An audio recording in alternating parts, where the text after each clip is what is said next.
Sec Plus as presented by the 336 Training Squadron here at Keesler Air Force Base in Biloxi, Mississippi. Today we'll be going over obfuscation techniques. We'll talk about what obfuscation is, how can it be used for good, how can it be used for bad, and the different types of obfuscation techniques.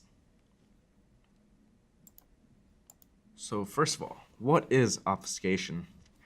Well, it's basically a programming technique used to purposely make code obscure or ambiguous to anyone but the programmer in attempts to prevent reverse engineering and or to hide the existence of malicious code. So in layman's terms, you're writing a program and you purposely make the code confusing and unreadable to anyone but yourself. And this can be for a variety of different reasons.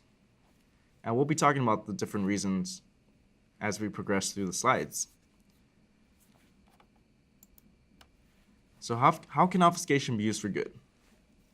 Well, it can make programs more secure by making it difficult for attackers to analyze or reverse engineer your work.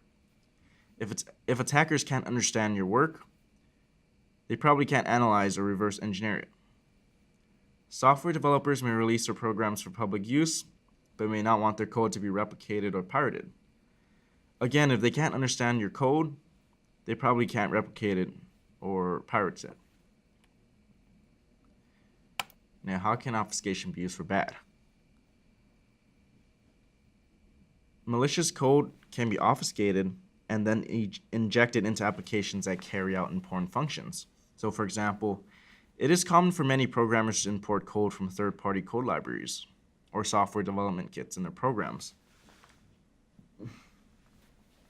So what this means is basically you're writing a program and you're trying to solve a really difficult math problem, and a subset of this problem is to figure out the square root of a number. And you're thinking to yourself, hey, finding the square root of a number seems really simple. Someone's probably already written that code for me in some third-party code library. So you find this function in a third-party library, and you decide to import it into your code. But before you do that, you know it is good practice to review the code first to make sure it does exactly what it says it does. So you're reviewing the code, and everything's looking good until you get to a certain point of the code where you find very confusing and hard to understand. So now you have to make a decision. Do you import that code anyways and trust that it's safe to use? Or do you not use that code? Now, if you decide to import that code, there's a chance that that confusing part that you found earlier could be obfuscated, and it could have been obfuscated malicious code. And when you run that code, there's a chance that you could be running a malware on your computer. And that's the danger of obfuscation. And it can make code review really hard, if not impossible.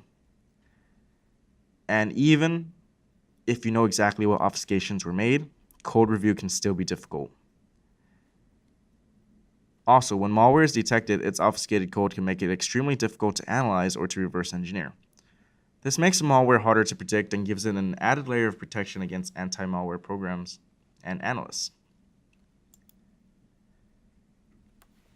So this will end my briefing for today. Tune in next time for part 2 of obfuscation techniques, where we'll be actually going over the different techniques used for obfuscation.